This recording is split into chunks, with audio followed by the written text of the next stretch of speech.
I'm about to speak to Emilie Bellet, who's the founder of Vestpod. Now, Vestpod's there to empower women when it comes to all things finance through her courses, her lessons, her Instagram, her workshops. She's also the author of a fantastic book called You're Not Broke, You're Pre-Rich, which I just love as a title, so positive. Now, in my experience, finance, be it business or personal, for women is something of a no-go area. It can have us really sort of stopped in our tracks. Impostor syndrome seems to take over. And this is why I want to talk to Emilie today, because I feel that this is the time that women absolutely have to banish that finance imposter syndrome once and for all. Because when you do, you can control your business, control your world, control your dreams more than you ever thought possible. So this is a conversation I'm highly looking forward to, and I hope that you all take something really useful out of it. Hello, my name is Emilie Bellet and I'm the founder of Vestpod.com, a thriving community that empowers women financially. I'm really looking forward to chat to Holly today about life post-lockdown, post-COVID, how to manage your finances, how to make more money for yourself and for your business. It's so lovely to see you. Thank you so much for joining us. As you might have heard, it's something I massively believe in, the empowerment of women when it comes to finance. But before we get into all of that, tell me, how has it been the last 4 months for you? Because you've been quite busy. You've had a baby in the lockdown period. Yeah, I've been really busy. So I've had a baby, a little girl, at the end of February. So 3 weeks before lockdown. So my maternity leave was going okay. I thought, I'm going to take a small break from Vestpod, just a few weeks, and see, how it goes. Everything was, under control. Baby arrived early. 3 weeks later, lockdown. I have 2 other children, so I have 3 kids. So all at home, they all under 5. It was a mess. So we've survived, but we had to, change our own bubble completely. So our home became sort of a nursery, and my husband and myself just being full-time with the kids. It was okay. I think we tried to take it quite positively, do a bit more meditation, trying to do a bit more yoga and, eating with the kids, doing homeschooling. So just, in our own world. But now that, we're seeing the end of lockdown, I start to realize, what's happened in this world, in this crazy world, and how we're going to move forward, how I'll have to, work on the business, what am I doing with my kids, because it's holiday again in 2 weeks' time. I know. So we're going to be off for another 8 weeks. It's crazy. Yeah. I think, before we get into that, I think a lot of this community would agree. This morning I did a post on my son, who's 15 and a half. And, the thoughts of us almost going into another, I think he's calculated another 9 weeks off. I do worry about this, because we've already had this summer holiday. We've already done this sort of extended time where we all tear our hair out anyway in the summer period, don't we? Trying to be mums, trying to do work, let alone we haven't even started it. So it's going to be a challenge. But I think you might win a gold star there, Emilie, for 3 kids under 5 and trying to work. That's it. Yeah, well. that is a gold star heading your way. Thank you, Holly.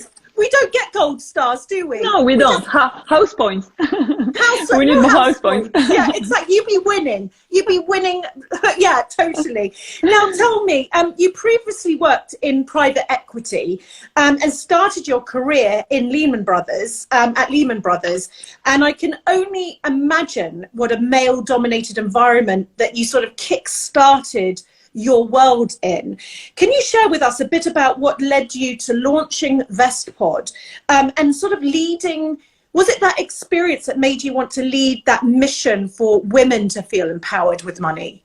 Yeah, so I studied in France, in Spain, the UK, mostly economics, finance, corporate finance. So mostly looking at, businesses, how do businesses make money, how to manage businesses.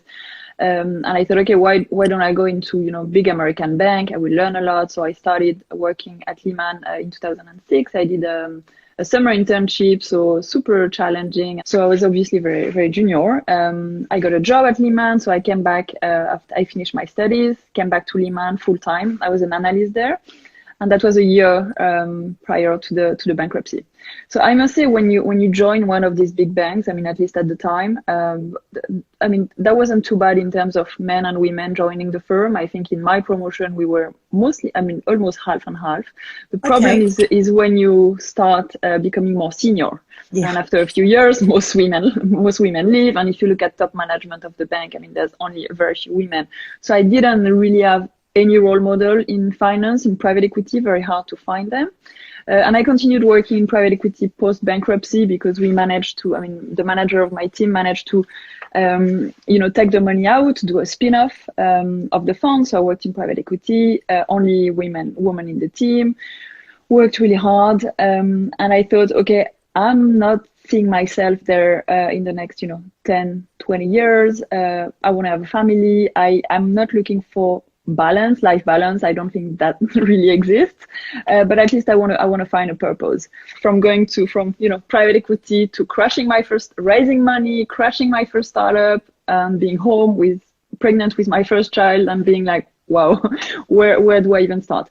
And actually, during these years working in finance, even if you work in corporate finance, I mean, I've done tons of modelings, LBO modelings, like quite complicated stuff. But actually, I wasn't managing my own finances. So you tell me, okay, you were a banker, that's okay, you earn enough money. It doesn't matter how much money you earn. Of course, it's easier if you earn more money. But where do you actually start? So I was saving money, keeping most of my money in cash, so not investing money. I had a pension at Lehman, but then didn't have a pension for 6 years. And I was working in finance. How crazy is that? No one ever told me you should have a pension, you should have an ISA. So, looking back and looking at the statistics, I realized, yeah, it's actually a big issue. Women retire quite poor. They retire on 1/5, 20% pension savings of men. Because we are good savers, but we don't invest. We don't necessarily have, our financial goals. We don't work towards our goals enough. So how can I help women and firstly help myself? And that's also why I wrote this book, is where do I start organizing my own finances? And we talk about money and emotions. We talk about savings, negotiating. I wasn't doing any of these things. And I think when I really thought, okay, we need something in this field, is I had a meeting with a financial advisor that was during my banking years. So in the city, I was also working in the city. I come to this meeting, and this guy, it was a guy, sorry, I mean, I'm sure that's tons of amazing advisors, but he asked me, where is your husband? And I was like, this is so awkward. I'm here just, to manage my own finances. I'm earning money. So what about these women who actually don't earn that much money, and where do we actually start? So I think the industry is not making it easy for all of us to understand our finances. So that's when I started thinking about Vestpod. Not doing much, but thinking about it. It's really, really interesting. And I love hearing your backstory, because I think a lot of people listening today have not had, they're scared of the Excel spreadsheet. There you were in the financial services, dealing with complicated financial modeling, dealing with all of these things. And yet, when you looked at yourself in the mirror, you weren't actually, what everyone would have pre-thought about you weren't doing. So let alone for those of us who potentially haven't come through that journey. And, as you know, I work with Nat West, and Alison Rose did this wonderful report, the Rose Report. And it said that, if women and men started businesses at the same time, and I'll never get bored of this stat, it would pump £250 billion into the economy over 4 years. And one of the things that they cited, and I want to understand through Vestpod, have you seen the same thing? And if you had to boil this all down, why women do not feel empowered by money? When they looked at it, and they had all the top people looking at this, the impostor syndrome was basically one of the major elements that fueled the fear of finance. Would you say from your experience that you would say, if you had to say one thing, would it be the same thing?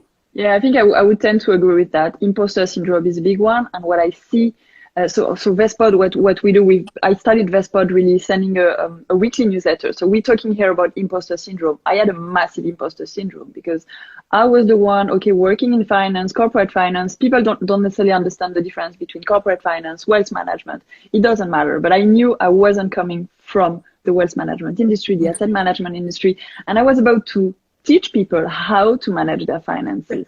I'm not a financial advisor again. Yeah. So massive imposter syndrome. Where do I start? I start with a newsletter. What if this is wrong? What if this is wrong? And asking myself all these questions.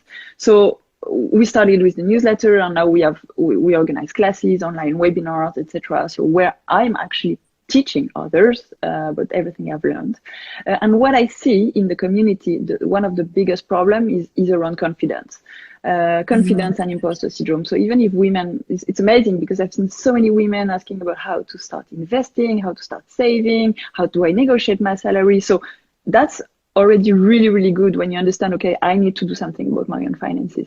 But then when they join the workshops, initially they tend to be a bit scared, they tend to fear money, lacking a bit of confidence. So that's really the first thing we do is like boost confidence. None of us has ever received any financial education. That's okay. You just need to get started somewhere. And I think by, first of all, working on my imposter syndrome and on my confidence. And I think when you publish a book, that's a massive boost for your imposter syndrome. You just have to park it somewhere else. But I think that's the thing. Until I managed to sort of remove or worked on my imposter syndrome, I think I couldn't reach the next step for my business, for myself, for my finances, because I think that's a massive block actually. Yeah, I've got a couple of questions for, comments actually to start with. And anyone who's got some questions, please do feel free to send them in because, I think Emilie will agree with me that this is the thing. Feeling open and vulnerable about what you don't know. It just doesn't matter what you don't know. You are incredible in every other way, and everything that you can do, other people can't. So finance is just one of those things that potentially is blocked, but not because you can't do it, just because you don't know about it. Little Star Baker, we're a female-run small business, and we are bossing the finance and technology, even though it's so new to us. Absolutely, I would say fake it till you make it. And Liz Jordan at Think to Speak. Thank you. I needed to hear this. Store for the Mind. Just seen Vestpod's website. It looks amazing. Just signed up to the newsletter. So many people watching today, though, are going to be founders and are more acutely aware than ever how life changes, right? Just before we know it, we're in a pandemic. And the importance of having cash in the bank for a rainy day, or now we can call it our sort of pandemic fund, because, it's just incredible, that those first days of SME SOS, that was the fear. How long do I literally have pounds in the bank to last? What are your top tips, your top couple of tips for saving at this time? Yeah, so for me, when we talk about managing our finances, saving is obviously a big part of it. So what I see at the moment is we have mostly two categories of people. The first one is people who still have a job or have been furloughed and are still getting their salaries. So for these people, it's quite a good time actually, because you've been home, your holidays have been cancelled, so you're getting hopefully some money back. You don't spend that much money going out. You don't need to dress up to go to the office. You don't need to use any transportation and commute. So you're actually saving money. So these people are in rather good position. And that's why we've seen an amazing number of people opening savings accounts. The banks, and the interest rates are extremely low, but the banks who were offering good savings accounts are now closing them down, or they're reducing the rates, because a lot of people are saving money. Now, I think in this group and in our situation as, small business owners, freelancers, this is actually really tricky.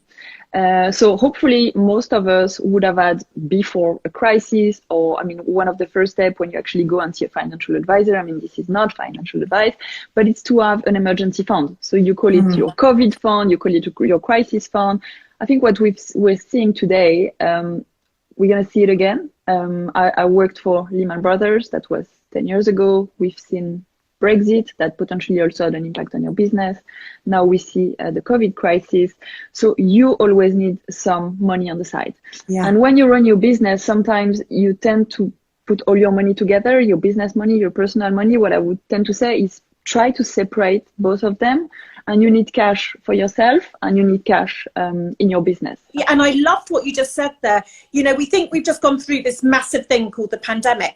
We saw that recession, as you said, before 10 years ago. We've seen Brexit. We've got a pandemic. We can pretty much maybe horrifically guarantee that in the next 2 years, we're going to be dealing with something else that we have not yet planned for. Yeah. So I think it's imperative, isn't it, for our anxiety, that you have something locked away. So keep going. So advisors would recommend you have 3 to 6 months of living expenses on a bank account. That's a lot of money. And maybe you don't need to start there, but can you start with a few hundred, getting to a few thousand, at least to make sure we have a plan B. And in the meantime, you have enough money to pay for your essentials, your rent, you can pay your utilities, you can reimburse repay your monthly debt, credit card debt, etc.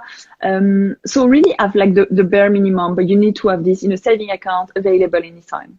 So how do you actually save for this money? The first thing I would do is, I mean, that sounds really boring, but it's actually to make a budget. So how do you make a budget? You look at your past maybe 3 months, or actually maybe pre-COVID. So take your bank statement for 3 months and try to look at how are you spending your money, because most people are not really aware of how and where they're spending money, and try to break down your expenses into 3 categories, maybe the essentials, rent, debt repayment, your bills.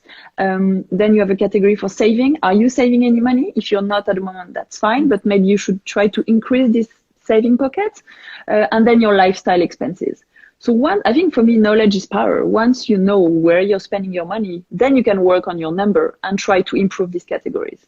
So once you have this, understanding of where you stand, now you need some goals. So where do you want your budget to be? Because in the end, it's very easy. You earn money, you spend money. The difference is saving. And these savings will help you build wealth. They will go into your emergency fund. So you need to have this pocket of savings.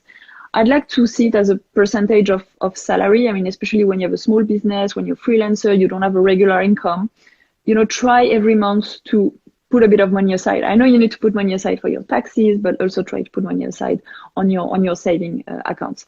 So some very quick tips on where to start. One is look at some big spending decisions you've been making, and try to understand, do this make you happy or not? Like a few months down the line, maybe you could have saved this money and use the money for something else, or put it in an emergency saving account.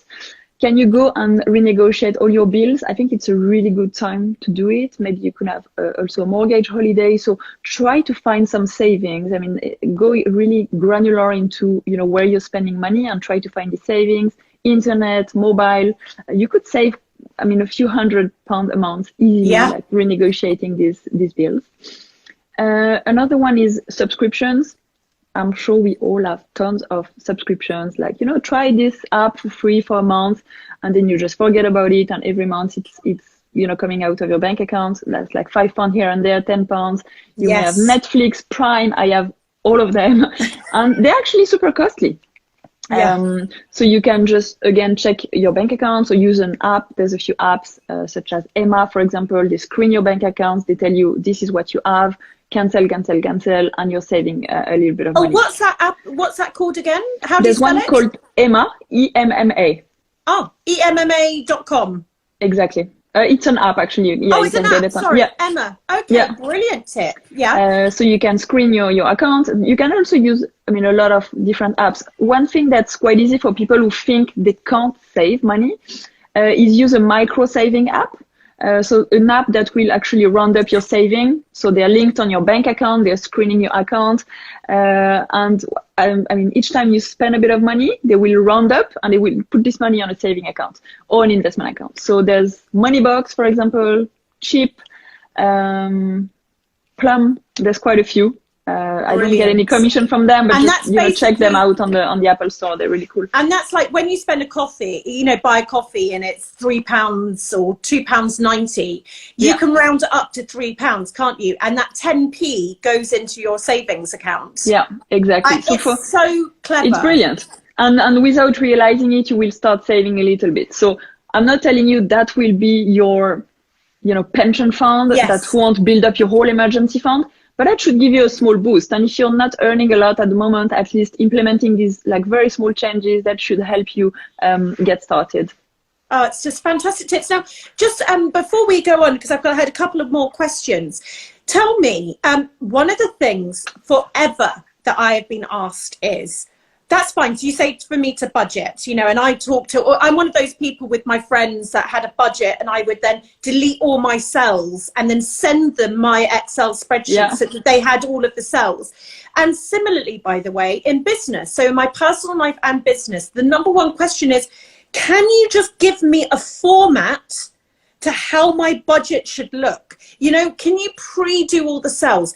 What about my P&L, my profit and loss account, or my just anything for my business? Where can I go and get that sort of pre-made template? Now, do you have any tips for that? Because apart from me just sending people mine, which I think is a very old-fashioned way of doing it, can you just tell us if there are those organized sort of templates out there? Yeah, so you can Google it. There's plenty on the internet. But what I would do, there's an app called You Need a Budget. That's really good, where you can just plug all your numbers. I think you can even link your bank accounts, and that will do your budget for you. I think for me, if you really want to empower yourself, I think you really need to do it. You need to own your format. You need to own your numbers. I mean, it's like me when I was, working in finance, taking a model from someone, leverage buyout model and plugging my numbers. There's always going to be one mistake somewhere, something I forgot. So build it yourself. If you're not familiar with Excel, I mean, if you're a small business owner, I'm sure you can use Excel. You can use numbers on a Mac. It's not complicated. You just need to write down revenues, income, the number next to it, then expenses. Just write down all your expenses. You know how to do sums. It's not like complicated formulas. If you really don't want, I mean, sometimes I prefer to work with like a notebook. I would have a notebook for my personal money, call it personal finance. There's, Claire Barrett, she's the FT Money editor at the Financial Times. And she says she has one of these booklets. She has a special pen, like a pink pen, that looks really cool. And that's like her money stuff. And she sits down 1 hour a week on Saturday morning, maybe not 1 hour, maybe it's too much, maybe 1 hour a month. And write down all these numbers. It's just for you. No one needs to see that. It's the format you like. You can use stickers. So you should really use a format you're comfortable with, something that can be, quite fun with a lot of colors. Yeah. Whatever suits you, I completely agree. And I think that is where you start to demystify, you start to break down, what we're doing at Holly & Co. is bringing color to gray in business. How do you bring color to finance? How do you bring it alive? Because ultimately it's 1 + 1 = 2, or it's 2 - 1 = 1. You can do it. The point is it's going there. And I think sometimes potentially it's the last thing on the list. It's the thing, isn't it? You should be absolutely get stuck into your finances and actually watch the empowerment that you get, because it's like ripping a plaster off. Once you know, and it's an expression that I was told many, many years ago, you cannot unknow what you now know.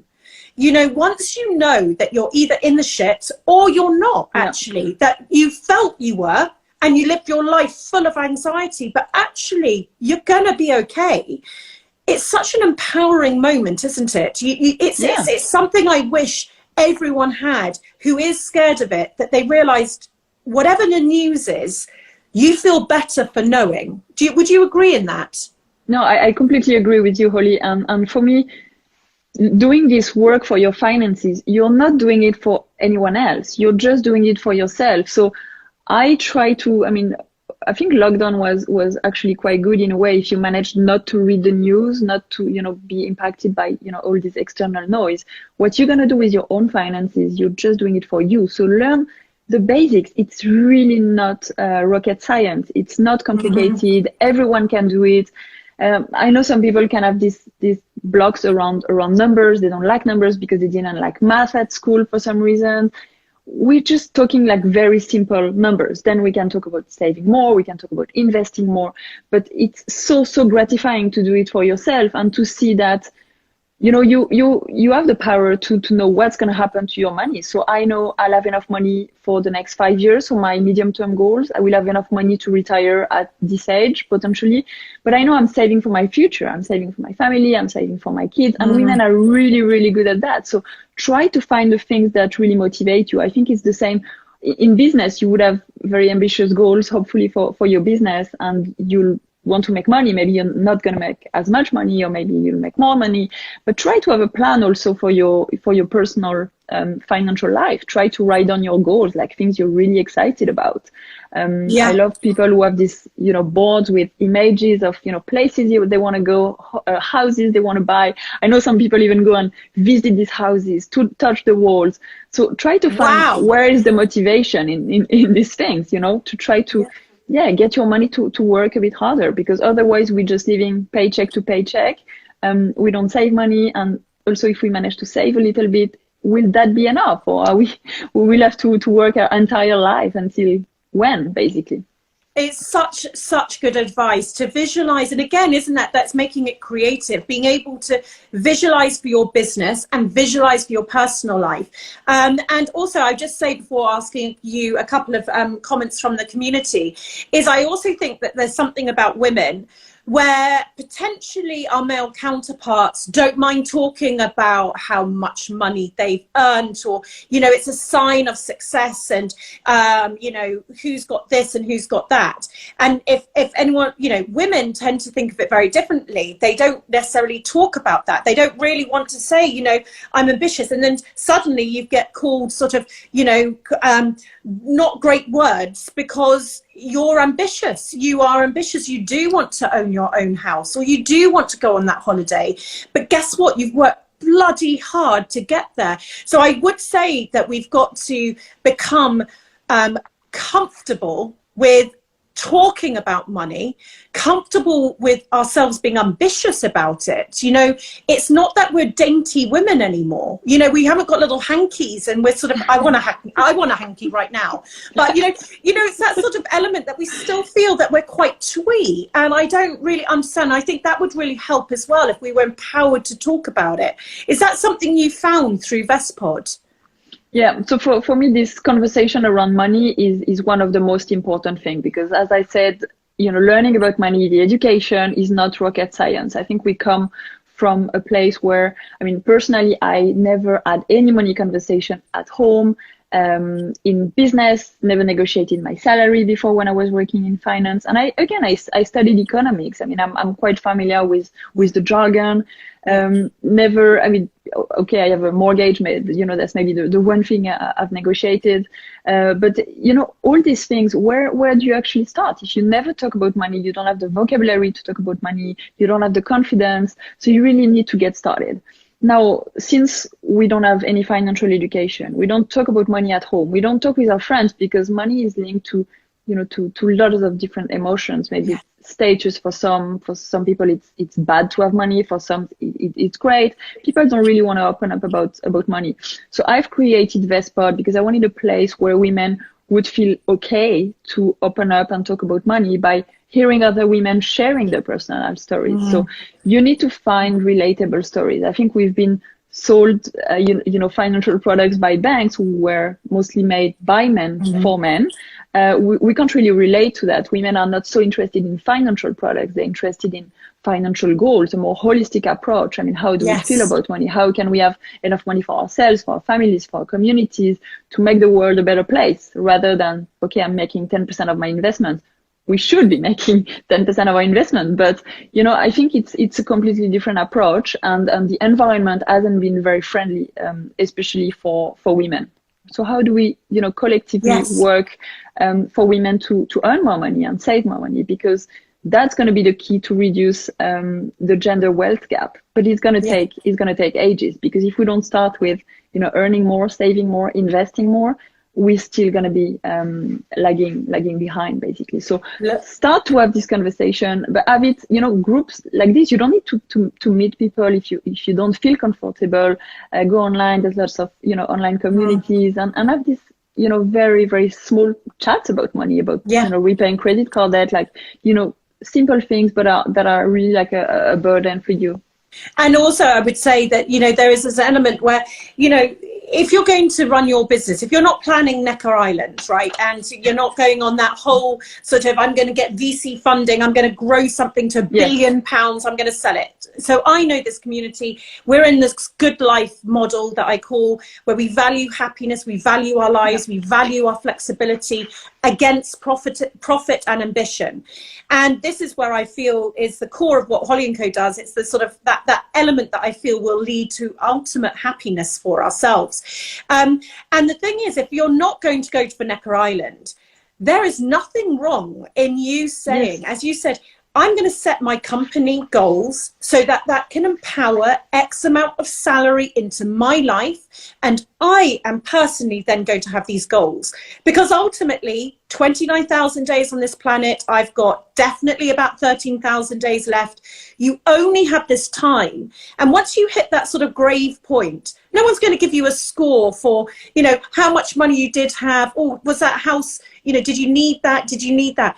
You've got to build this life for you. And if you're going to dedicate it to working your socks off, one of the hardest jobs ever, being your own boss, then make sure you not only celebrate those milestone moments, but you create those moments that you're working towards, because you don't, you're your own boss, you're your own motivator.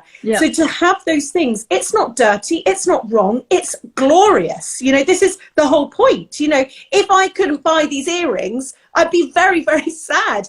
It's those little things that can make you happy along your way that just motivates you enough to pull the next 15-hour day. And I wanted to just ask you, say the brand informer says this is such an amazing topic for a live. Thank you, Miss J. Deed. I love the way you are delivering this financial advice, so clear, and I love this word, so gentle. And I think that's a really interesting word. Good time style. This IGTV is so blooming empowering. Thank you for encouraging the taboo around money to be busted. Oh, I love those words. A couple of questions. My paper forest, a question. I applied for a government small loan to invest for my business. Am I mad doing that now? No. No, I mean, agree. Why not? I mean, I think we have to realize that we're in survival mode at the moment. So we can all face, crisis in a very different way. I'm personally not very stressed. Maybe because I'm still in my bubble. I'm with my family. I'm quite privileged, to be honest. I have some savings. But I feel, these times are opportunity times. I think for all of us, it's the time to look at our priorities, maybe look at where we stand today, and where are we going to take our business over the next, maybe not year, but over the next 5 years? Do we think we'll be able to make some money from our businesses? Do we need to reshift the whole thing? I mean, a big part of Vestpod for me was doing physical events. So in London, workshops, events. So now we have to move everything online. I'm working from home. I have 3 kids around. How do I do that? It's impossible. So, readapting and trying to innovate in trying to do something different. I was doing a lot of corporate talks for big companies, going there, doing public speaking in front of 100 people, getting paid for that through my agent. Amazing. What do I do now? So I think, but actually it's quite good. That will release me a lot of time working from home. I just need to set up whatever I need to set up. I'm working very closely with a few freelancers. They're doing a lot of work for me.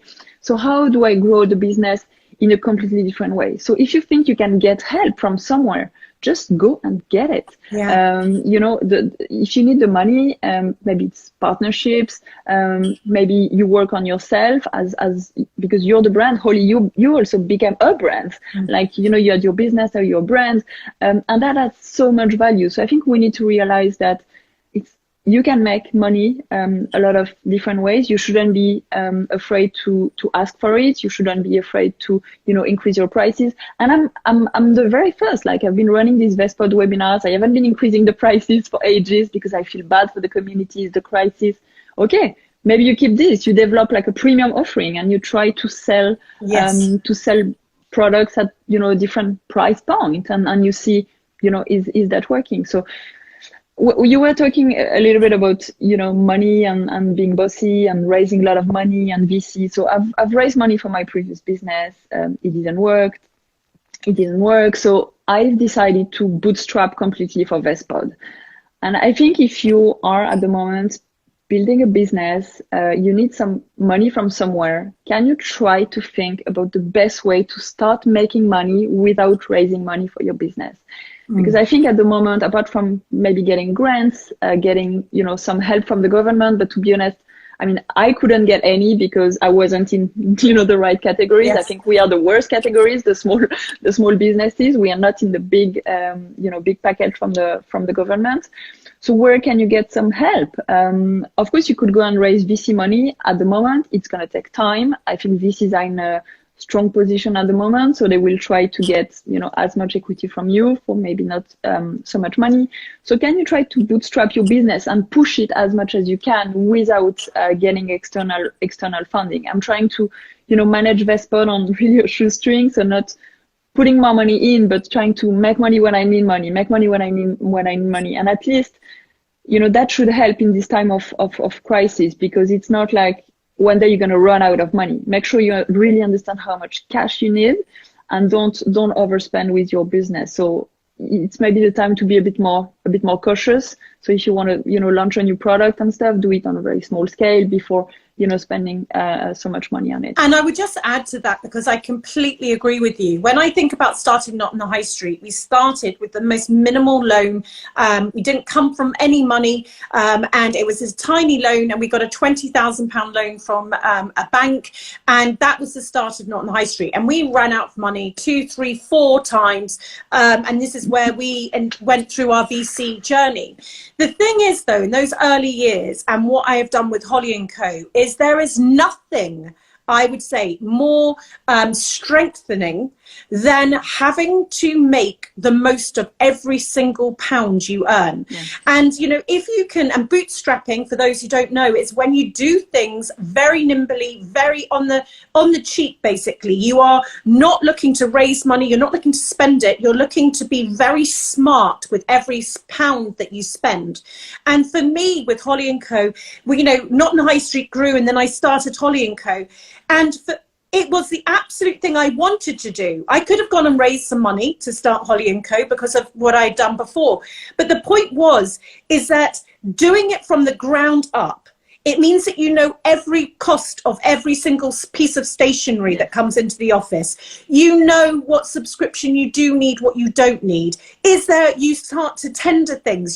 So that means you go and look at something you need, but you go and look at 4 other offerings. Then you pick up the phone and you say to them, would you like my business? And what could you offer me that's better than your competitors? There's so many things. And I think it's an amazing muscle to work when it comes to starting your business, because once you've learned those things, for me, and I did it Not on the High Street. And I remember 10 years in, still talking about why we had real Post-it notes being ordered, because then I knew something was going wrong. You know, someone down the line wasn't doing what I'd done and tried to get the cheapest deal. So this is a really important lesson. Unless you walk the walk, you won't be able to talk the talk as you grow, and you obviously will all become successful. I've got 2 more comments, and then I've got a final question. Holly's Gin. This is amazing. I have been trading for nearly 2 years and really now need to focus on my own wage. Like so many, I work all the hours. We all know this one, Holly, and all the hours of the day, and need to remember why I started. So that's a comment, but I think so many people, and I think definitely by joining your community, signing up to your emails, definitely would be the right start. Is that right? I'm just thinking of time, but I just want to know in terms of, because that's a big one, right? Everyone Yes. here is in the same pot. They are paying their mortgage, they're doing all their bills, they're getting their business underway, but a regular wage is almost like an unheard thing. Yeah, and I mean, I see it myself. Like, we're spending so much time on our businesses. It's, you know, everything we want to do, we're super passionate about it, but just don't forget the money. Don't forget about yourself. I mean, maybe COVID has had a massive impact on yourself, but make sure you secure whatever you need to secure for yourself, because running a business, I mean, even if you have big goals, maybe you want to sell your business, maybe, I mean, I think I never want to sell Vestpod. Okay, but you know, when is it really going to start making enough money for me to hire people, to pay myself properly? Because we're giving it all. So make sure you start securing money for yourself. And it's not going to happen in one day. You can start very small, but I guess most of us, we pay ourselves like a very minimum salary from our businesses. So we have enough cash. We're always worried about that. Okay, but can you then make more money for your business and try to pay you a little bit more? And that's not going to be in one day. But I think what we can work on is really our mindset, our money mindset, and accepting that money is a good thing. Money is power. Yes. Money is a tool. It's you know, extremely powerful in this world. And unfortunately, if you don't have money, you can't achieve your goals, and you can't, you know, even like running a business, you need money. You need to reinvest this money. So trying to understand, okay, fine, I have a part of money that's for me. I have a part that I reinvest in the business, but understanding that, yeah, it's quite good to have money without wanting to be rich or uber rich. I don't think that's the purpose, but I remember in my days with Sophie and myself in the beginning days of Not on the High Street, and I was much more cautious. She was slightly older than me, so she was more confident in talking about money, and I wasn't. And I remember her telling me, Holly, money is opportunity. You know, money allows you to have opportunities that you can then decide what you do. And that really has stuck with me, that money doesn't give you health, but it gives you opportunity, whether that is in your personal life or your business life. I've got so many now messages coming in. You're all wanting to demystify VAT, and I've got 10 minutes to go. Positivity London, this is so helpful. Demystifying the world of finance for females is so important. I massively suffer from imposter syndrome and also lack the confidence around finance and accounts, and I so need this. It is so important that anyone listening here knows that the key to your business imposter syndrome can start with unlocking your financial fears and facing into them. Look up Vestpod, join the community, because it's the number one thing that if you can sleep at night, if you know that there's a bit of money aside, if anything goes wrong, your whole dream, and I think this is why, isn't it, Emilie? Your dream is based on your ability to survive with cash. You know, so that is why it's so emotive. That's why people don't want to face it. They're like ostriches, because the consequence of this going wrong is highly emotional. It's like our body and soul. So it's just a really, I feel like that's maybe one of the reasons it's become that sort of untouchable thing, because once you go there, you might be faced with really, you know, not good news or uncertainty. Yes. What out there is there in terms of helping us feel that, okay, so potentially we've been on furlough, potentially there's a little bit of money, potentially someone's got a bit of savings, your business is growing, but it's not going to go from zero to hero overnight. Investment, how key would you say to invest? And can you invest in small ways? And how do you invest in small ways? So can you invest small amounts on your beginning of your investment journey? Yeah, so investing is actually crucial, and I think that's what I'm the most passionate about. And this is really key for women. Now, investing is maybe not for you today, and I'll briefly tell you why, but investing is going to make a massive difference for your long-term savings. So I think women are amazing savers, better than men actually. We save our money, but we tend to keep it in cash because we think keeping in cash is safe. Check how much money, what is the interest rate you're getting on your cash ISA, on your saving accounts. It's going to be like 0.1% at the moment. So I know inflation is low, so you feel, oh, it's okay. It's actually not okay. Your money is just sitting there. So of course, you're not going to lose it, but in 10 years time, 20 years time, this money is going to be worth nothing compared to, prices in the economy, and because the economy will be growing over the years. So for once you have some emergency savings, we talked about that, a few months of, living expenses, you repaid your debt, expensive debt, credit card debt. If you're paying 18% on a credit card debt, there's no point starting investing money because it's going to be really hard to get this type of returns, unfortunately. And then you have some money also maybe for your short-term goals, for your business. Then, maybe it's time to invest money. So once you have your goals, your long-term goals, 5-10 years plus, you want potentially to invest this money. So you will be taking slightly more risk, but you're expecting a higher return for your money. So you're making your money work harder. And how do you start? So if you have a pension, that's a great idea. If you have your own business, you're self-employed, a self-invested personal pension. You can also have a stocks and share ISA if you want more flexibility. And once you open one of these tax-efficient accounts, and I invite you to look at, what are the tax-efficient investing accounts, products, platforms, then you can decide, how do I get started? You can use Moneybox, for example, if you want to start very small. That's an app that's running up your saving and investing it. You can use the robo-advisors. These are platforms. They will take your money. They will take, £50 a month. You can get started investing. They're doing the whole investing piece for you based on the level of risk you're willing to take with them. And you can also start yourself. You can just open an investment account, a stocks and share ISA, preferably a stocks and share ISA or pension actually, and buy shares or buy funds. The idea with investing is you don't buy one stock in one company. I worked for Lehman Brothers, company goes bust, you lose everything. You try to build a balanced portfolio of stocks or funds or bonds or whatever. So try to spread your money over different assets, different geographies, and funds will help you do that. And you can do that on a lot of, online platform. I think investing has now become like super easy. So we run workshops on investing also, but it's trying to understand, what are the basics, how investing is going to help your money grow. So really, really important to start looking into it. And it's fun. It's not like the Wolf of Wall Street. It shouldn't be stressful. Of course, you're going to see ups and downs. And especially at the moment, the market is very volatile. So markets go up, markets go down. But you need to understand the basics and get started with something very small that you could actually lose. So maybe, start with rounding up your savings and investing it. If you lose this money, that's okay. And then maybe you move to something bigger.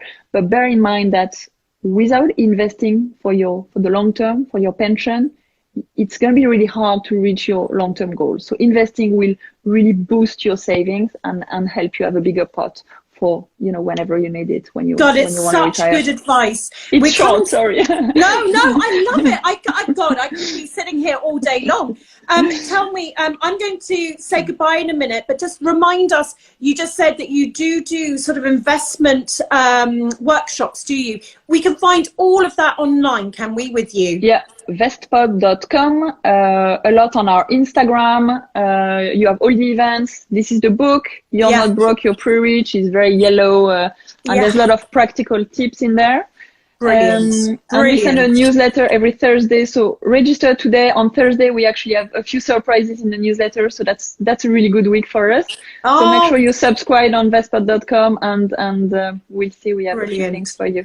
Bless you. My God, I've got a feeling we're going to chat much more in our future, because this is something that I feel like that's why people are so resonating with this chat. We need help. We aren't scared of, we want money to live, but we just need a helping hand to get to our goals. And we need to be in a community that thinks that's okay. And it feels like yours is. Bless you so much. I'm now going to summarize you and make you blush.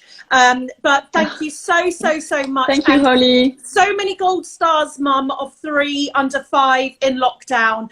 You're amazing. Thank you so much. Thank you so much, Holly, for having me. Thank you, everyone, for joining Bless you. Thanks.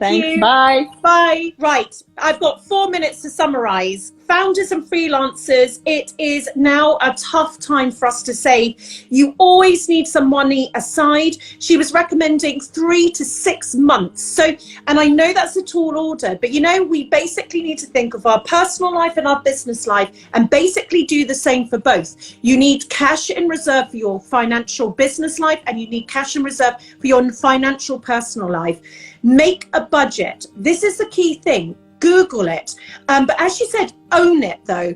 Own it, create those columns, put in your income, put out your outgoings, look at the difference, do a percentage, which you can make the whole thing do it themselves. You don't need to know percentages. I'm terrible at percentages. Make goals. You earn money, you spend money, and the difference should be savings. Try every month to put something aside. Look at the big decisions you make and have they made you happy? If not, make changes. Can you renegotiate your bills? There's so many apps out there. You just click on, look at your bills for your electricity. You could save literally £100 this afternoon on your electricity bill. Emma is the app. Download it and it can screen your accounts for repeat transactions. This helps you. Moneybox, Plum, and Micro Saving app. So these are all 4 apps you need to look at. You need a budget. You need a budget is the app. What a clever name that is. So that's an app. You need a budget and it helps you budget. Knowledge is power. As I said earlier, someone said to me, best piece of advice, once you know something, you cannot unknow it. And it's very, very empowering because knowledge is power. Women must talk about money. It's actually one of the reasons that we tend to find it so fearful because no one talks about it. And if no one talks about something, it becomes the sort of place that you can't get, you know, if you don't talk about it, you become scared about it. Yes, Michelle, this always gets saved. Right now it will go onto IGTV, then it gets cut, doesn't it, everyone, into an IGTV where we cut it together, and it will be on the podcast this coming next Thursday. So each week we have an SME SOS podcast where our experts are cut into our podcast and we have IGTV. So we always save all of this. So if you've missed anything today, you can go over it. So we must talk about money. We must also think about raising money. But at the moment, my paper cut forest, you know, don't worry about taking out a government loan. If you can, these loans are relatively cheap, only if you feel you can pay it back. This might be money that is the quickest and fastest money that you can get hold of. So if you can and you feel you can repay that loan, please do go for it. But bootstrapping meaning do things nimbly and on the cheap, but not on the cheap. You know what I'm trying to say. I'm not going to say it very well. But if you can, make sure you look at every pound, and I mean pound, 50p pound, look where it goes and make sure you know it's going in the right place. And investing is crucial. Join Vestpod's community because it sounds so fascinating. Lots of apps that you can look at. So that you can actually build your own little portfolio. But if you've got big debts to pay, firstly pay off the debts. There's no point investing if you have debt. Right, I think that's it from me at the moment. Thank you as ever to my lovely, wonderful partners, NatWest, who, by the way, have a stream of ways of applying for money, back her business, all those things. Go and check that out. Dell, 3, and also Royal Mail. It's been such a pleasure. And yeah, it's just been wonderful. And we're going to do a lot more on money because I think I've hit on something. Yeah, so I'm going to take that away. We're going to do a lot more on money. Lots of love, everyone.